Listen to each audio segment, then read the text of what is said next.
Have you checked the children?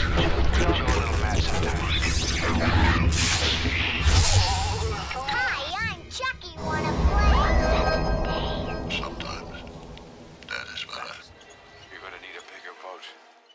What's up, everyone? Welcome back to the Horror Show. I'm Cecil Laird. And Jaime Fuego here. And we are continuing our coverage of the original source material of the already, I'm assuming, very popular Netflix series Locke Key. And justifiably so. It looks rad status. We haven't seen it just yet, but maybe you guys have already. Well, by the time that this airs, the show will have been available for 5 days. So most of the people coming have probably seen the show at this point, but we are here to review the second volume, which is Locke Key Head Games. Head Games! Now, this series actually involves, if the promo images at the time we're recording this are to be believed, it looks like it's going to go all the way up to at least volume 3. So we will be also reviewing volume 3. Well, quite honestly, we're going to review all 6 volumes of Locke Key, plus the extra, in one extra review, there's 4 single issues that we will also review, in that final 7th episode. We will also be reviewing the series itself, and I'm planning on trying to do a comic versus Netflix comparison, since I have the actual comics to do so. Yeah. Now, yes, Fuego. Yeah, man, and in that regard, I'm actually the most curious about how much they're gonna just kind of pick and choose from all of those volumes, because if they're gonna go as far as 3, they might even pick further along and just kind of, I don't know, making a hodgepodge and kind of, just a smattering of all of the different best, coolest ideas that were, purveyed previously in the source material and just make it their own. I'm more or less okay with that. I'm not sure, being a purist and, a lover of the series. Oh, I'm fine with it. As you might be. They have to make it their restructure own, some obviously. things They have to. for narrative purposes, a la television. So Truly, yeah. I'm expecting that, but it's funny because I watched up to this point. Netflix hasn't come out yet with that series, but I did watch the one pilot episode on Fox that they made 10 years ago. They pulled it down before I could see it. Damn it. But that pilot episode had aspects of all 6 issues from the first volume, which is what, and that was just one episode. Yeah, and that's what makes me suspect they might pull from everything. We'll see. Amalgamation. At least it'll be the first 3. At most, it'll be all 6 that they draw from. And they might even draw from stuff in those 4 issues afterwards, because there's some previous stuff that you might discover in flashback format in the Netflix series. We'll see. Maybe universe history as far as certain keys that we saw later, exactly, but yet as far as the storytelling goes, they would go more in chronological order. Yep. Exactly. Okay, cool. So we're going to go through this now. We're here for 2. Yes. Fuego, why don't you start with the story on this one, and I'll show all the issues as we go here. But this picks up right where Volume 1 left off, yes? Okay. Yes, so you were definitely going to have to remind me on the names of the children. We have Tyler, Kinsey, and Bodhi. Okay, so Bodhi. Yes, which is ironically played by the same kid who played none other than Georgie in both the Hulu premiere series and none other than It 2017, which Cecil loved very much. But so that's happening in the Netflix series. But in this, we are expanding the universe significantly. So we got the littlest inclination of a gender transcending and changing key at the very beginning here, the previously on. By the way, to give proper credit where credit's due, this series is written by Joe Hill. Indeed. And it is art by Gabriel Rodriguez with colors by friend of the show, Jay Photos. Love Jay Photos. So this is sort of the long and short of the first series. Key House, 3 kids, a baddie by the name of Dodge, and then numerous keys that we don't have any idea what they are or what they do. But yet, interestingly enough, we started out with a flashback of this particular character who, in a much older state, plays a significant part in some of the storytelling and some of the just conflict and connection here in the, back to present day, so to speak. But, so we catch back up with our kids, and they are just realizing that, house is obviously more than it seems, but really they're more just preoccupied with the fact that, Gage is the only one who was really just thinking, okay, there is so Bodhi? much more. Man, I keep saying Gage. I'm stupid. All right, Stephen King, thank you so very much. But Bodhi is so much more just in tune with what is actually going on in the house. He's the one who has discovered the properties, you know, the powers and so on and so forth. And then, you know, you have Tyler, who has made this new friend in this guy named Dodge, who has apparently...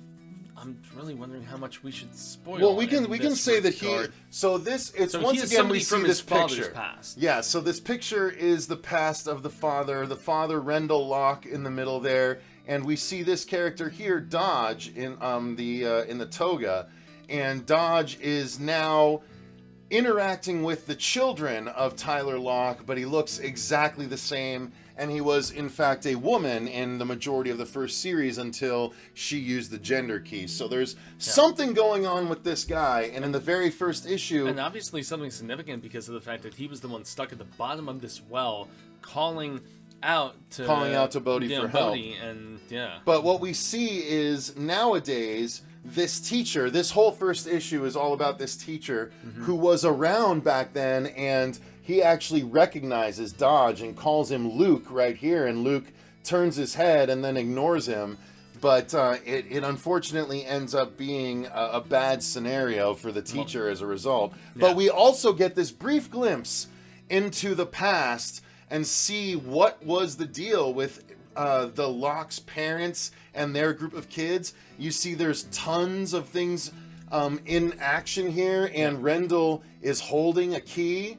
She is using a key. Yeah. All of them on here are using different keys. Yeah, the amazing play that they put on display is literally ridiculously cool. And even the instructor, who we see at an elder age of sorts, he laments the fact that it was maybe the best thing he had ever worked on. That collaboration with those kids was just astounding and perfectly performed and so heartfelt and just like emotionally driven and engaging. So...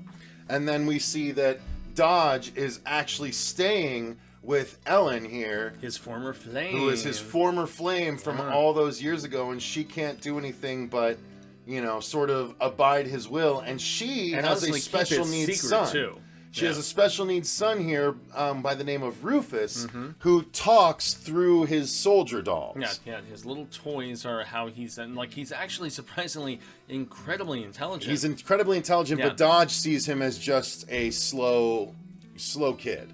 Yeah, a kid with special needs. Yeah, which we find as far as the paper trail goes later in the series is not going to work as well for Dodge, and I know that is going to be some sort of conflict maybe coming in some of the later issues and some of the later like story series and whatnot. But yeah, the way Dodge manipulates his former flame, who is still there and who is actually oh boy, what is the middle sister's name?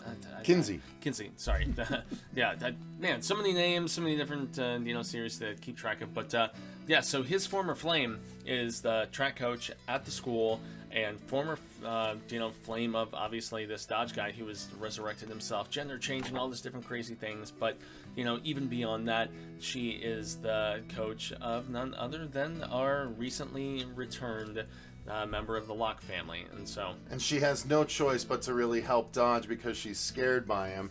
And this is issue number 2, and this kind of kicks off the actual story, seeing the head key right there, by the way, which appropriately... By the way, if you didn't see, we actually unboxed this in the last episode, but I have the actual replica head key here from Skeleton Studios, and you see the head key right there. So looking on the trade, like just the quality in comparison. Actually, it looks exactly like the trade. That's why when I saw you with it, dude, I was like, oh, that's like right on the hardcover that I have. Man, so awesome status. This is all about this key where, as you can see on the cover, it's funny because Bodhi finds this key early on, and he's looking all over the house, checking every lock in the house, trying to figure out what it's used for. But what he doesn't see is in this, you see a tiny little lock hole in the back of his head.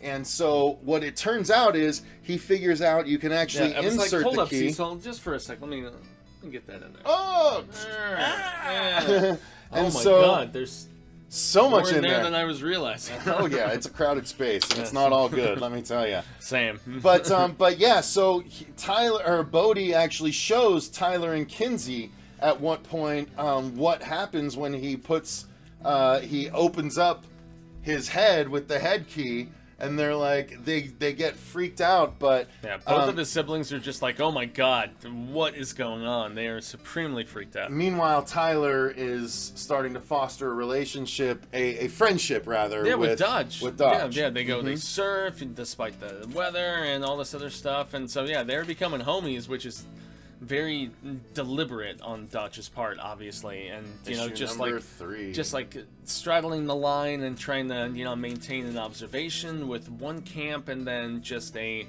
safe house and whatever. Just I love that they're keep totally everything- freaked out by him showing them this. Oh, they are just taken aback, man. They have no idea what the hell to do. But It's it leads cool. to one of the best splash pages. Splash page double fold. whatever the Yeah, hell they call so them. what happens when you open your head with the head key is this. And here's what's interesting. I'm sure a lot of you guys have already watched the show at this point, and I have no idea how they're going to represent this, but this is how it's represented in the comic. Just to let you know, when I looked in Cecil's head just now, there was also a Tyrannosaurus. There was a Tyrannosaurus. There's probably a lot of Freddy in there, a lot of Chucky. Yep. But this is what it looks like. And so you can see that Bodhi himself, if you open your head, you still You get get to to look appear into- and look inside Yeah, and which is see what's really in there. So Tyler, Kinsey, and Bodhi are all seeing what's inside Bodhi's head. I mean, how awesome is that as a representation of a Yeah. little boy's head? It's just gorgeous. And again, It's just shout about- out to Gabriel. Shout out like he cares. Shout out to Gabriel Rodriguez. The artwork in this is just beautiful and Yeah. on point. But what it also points out is some of the powers. So with the head key, you can literally shove an entire book inside your head, and you'll gain all the knowledge from inside that book. I eat your brains and gain your knowledge, but in this On the case, other hand, if you have anything that scares you, like this, Bodhi's memory of the well lady, you can literally pull it out of your own head, And it's- so you no longer have to deal with it. and it's interesting to see how he truly perces her too. Yeah, Contrast. because Yeah, he because never the got a well clear lady, look yeah, at her. Yeah, because the well lady is our Dodge, who Mm-hmm. has switched his gender back with that gender key. And everyone's head looks different on the inside. This is poor Tyler's inside Yeah. his head, which is just tragic when you really look at it. Traja. But it's, Fuego, this story and the artwork, tell me how it evolved for you with this second volume, because you had read volume 1 previous. I read and you volume read it 1 more previous. in depth this time around, but you had never read volume 2 before. I never How had. did it hit you, sir? Man, as far as like expanding upon a universe and just the ideas, and really more so than anything, giving you enough. I hate to use this stupid Gretel and Hansel thing because that movie is coming out this week, but I'm going to continue to use it. They give you enough just little tasty bits that are going to keep you walking and like continuing along with this story.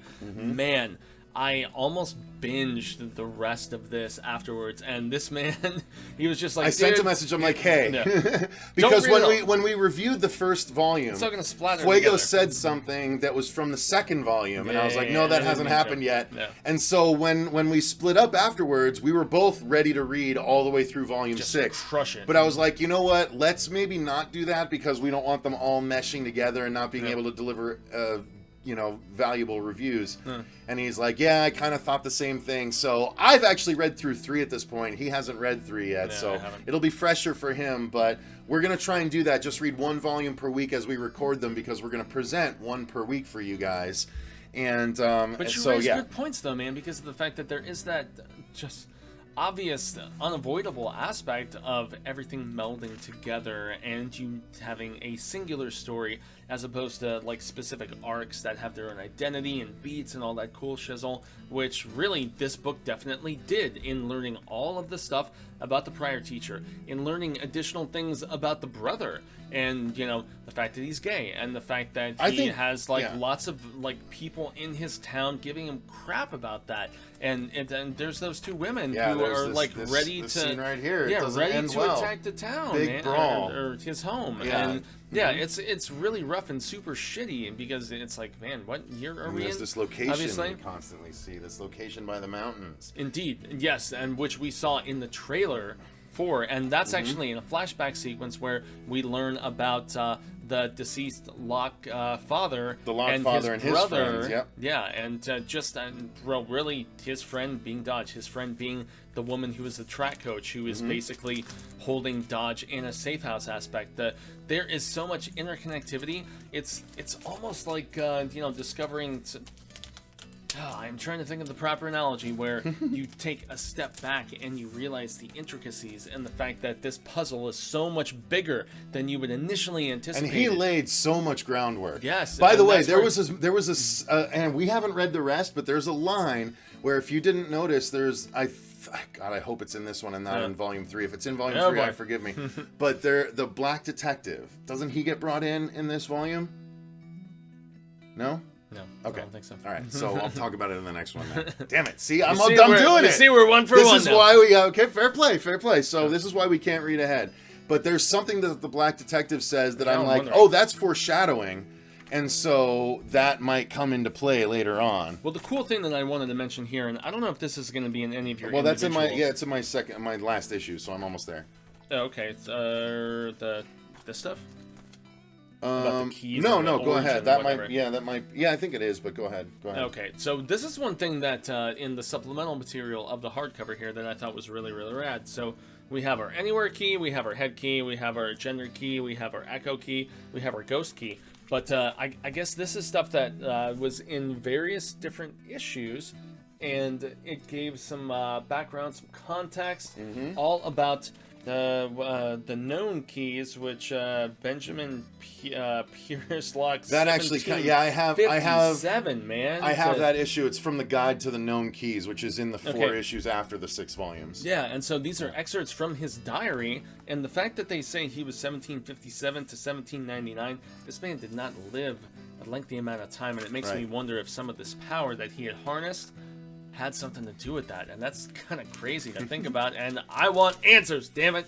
I want insight and information. So this is the final issue cover right here, and Back so in the Fuego, fem let's status, man. talk about let's talk about the story in and of itself for Volume 2. Yeah. How did you feel it was compared to Volume 1? What were your overall thoughts? Let's talk about that real quick. Well, it had so it's not just a recap. Yeah. episode. It had the Terminator 2 aliens like Cameron aspect, which Dude, I forgot we got the origin story yeah. of Ellen in this. Oh issue yes, here, yeah. indeed, yeah.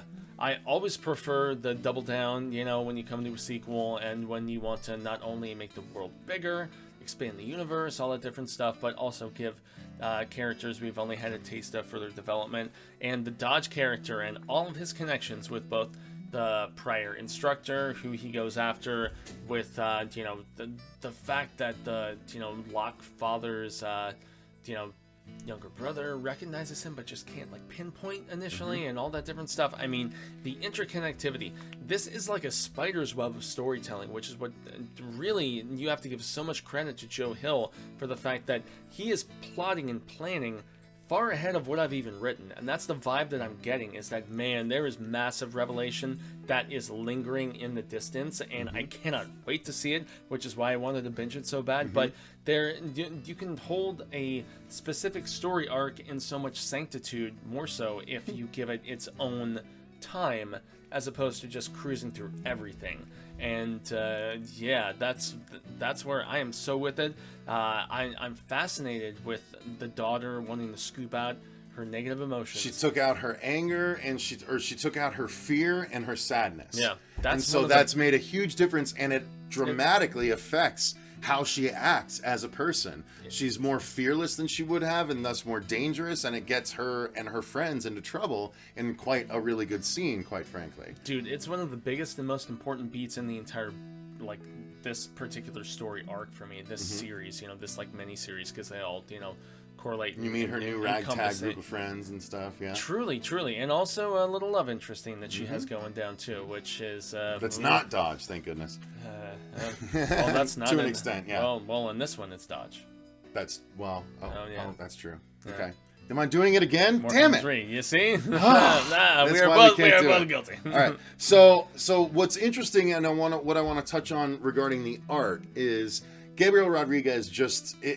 Again, I think I might have mentioned this in the first review, but because all 6 volumes are the same writer, same artist, there's a consistency of Yes. vision Yes. that makes it so easy and so awesome to dive into and stay into. It keeps you in the world, and he does interesting things. Like this whole issue is memories, and so it's done mostly in black and white. However, there is a point at which the black and white memory encounters Dodge in Dodge's female form, and Dodge is the only thing in color in these pages. Look, you see the slight green tinge and the slight flesh tone of the skin, as everything else is memory, and it's so cool. Yes, it's so cool because of the fact that you start to realize over the course of this second volume the just I don't know, interconnectedness, I guess, of this Dodge character, and you know, the friendship with the Locke father, and you know, this like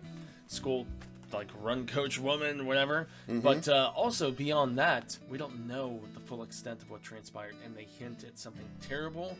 And the fact that there was death, presumably, there's ritualistic hints, all this different stuff. But the best storytelling just like gives you those little bits, those breadcrumbs, as I mentioned earlier. And they're like, oh, you gotta stick around if you're gonna find out what really transpired, what truly happened. And the fact that he relies more so on scooping memories in these later issues as opposed to killing like he does initially with this, with somebody. I'm not gonna say. Yeah, he's really playing a very just multifaceted game of chance and I don't know, manipulation essentially between the kids, between the friendships of Tyler, between the person who was his age who was in love with him, and all the prior friendships and associations and whatnot. This is such a layered, nuanced just example of storytelling, and that's why I was like, okay, graphic novels, you've even joked about They're comic books. Should we call them graphic novels? This is really, as far as the just deep aspect of the storytelling, I would use the GN term for this, because it's that obvious. So yeah, sure. So yeah, and this is the library edition that has volume 1 and 2 together. So yeah, it's just a gorgeous volume, but nonetheless, that's gonna do it for our review of volume 2, Locke and Key Head Games. Again, we've got another 5 Locke and Key comic reviews coming at you, and they're going to be releasing a new Locke and Key series starting this year as well. Yeah. So you damn well better believe we'll be reviewing those once they come out. But stay tuned. Every week going forward, if all goes according to plan, you'll have a new Locke and Key series to get a review of from us for at least those 7 weeks. And then you'll also have a bunch of coverage from the TV show. We're going to review the show itself, possibly each episode. Well, we'll probably just do an overall review of the season and then a spoiler review. And then I will go through and Fuego, if he wants, will do a comic comparison to episode comparison on an episode by episode basis. So, and then we'll also review the Fox pilot, and if we can get our hands on it, the Hulu pilot. Oh, I would love to see the Hulu pilot. I'm chatty, man. Me too. So anyway, that's going to do it for our review of Volume 2 of Locke and Key. Let us know in the comments down below if you've read it, or if not, are you interested to after hearing us talk about it? Let us know. While you're down there, click the link and subscribe. Well, click the link to the Patreon if you want to tell us some movies to review or do a commentary of. Any of that good stuff is in that link. And then like the video if you enjoyed this, and click the subscribe button, ding that bell if you want to make sure you don't miss the next volume of Locke and Key's review coming next week. So until next time, I've been Cecil Laird. Gracias up and Jaime Fuego. And remember, stay scared.